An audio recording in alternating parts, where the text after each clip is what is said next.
तर इथे आपण पहिल्यांदा घ्यायचं आहे 3 कप मैदा.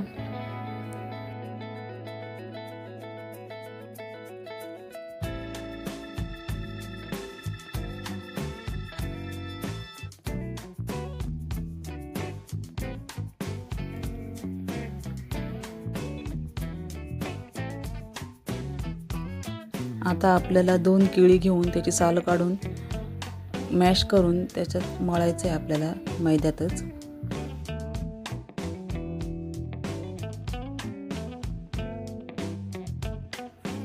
केळी चांगली मॅश करून घ्यायची आहे, त्याचे तुकडे नाही राहिले पाहिजे. अशा प्रकारे आपल्याला केळी चांगली मॅश करून घ्यायची आहेत.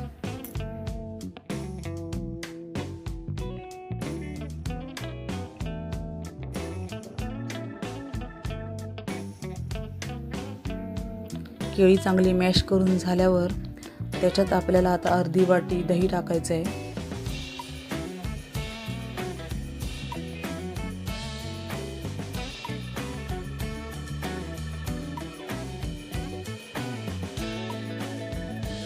नंतर त्यामध्ये मोठे 4 टेबलस्पून पिठी साखर टाकायची आहे.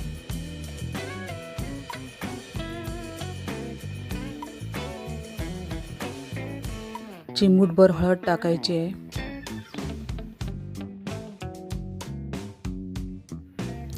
चवीपुरतं मीठ टाकायचं आहे. थोडंसं जिरं टाकायचं आहे त्याच्यात. नंतर पाव चमचा खाण्याचा सोडा टाकायचा आहे. आता हे सगळं साहित्य एकत्र करून आपल्याला चांगलं पीठ मळून घ्यायचं आहे. पाणी अजिबात वापरायचं नाही आपल्याला.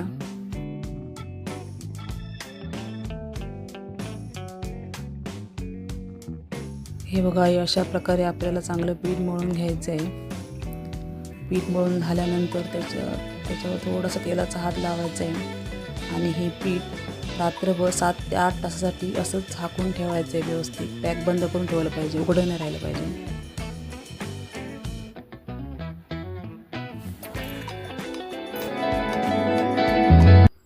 जसं की तुम्ही आता बघू शकता, हे 7 ते 8 तासानंतर पीठ असं झालेलं आहे.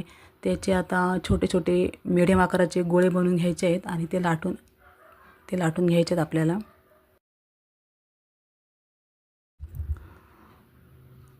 ते जास्त पातळ पण नाही लाटायचे आणि जास्त जाड पण नाही ठेवायचे, मिडियमच ठेवायचं आहे.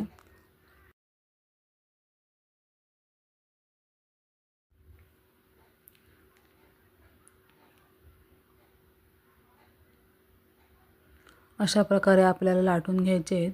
पुरीचे आकार एवढेच. हे बघा, एवढे जाड पाहिजे, जास्त जाड पण नाही पातळ पण नाही, एवढा साईज पाहिजे त्यांचा. आता हे आपल्याला अशा प्रकारे तळून घ्यायचे आहेत.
अशा प्रकारे तयार आपले कोकण स्पेशल स्वीट्स बन्स.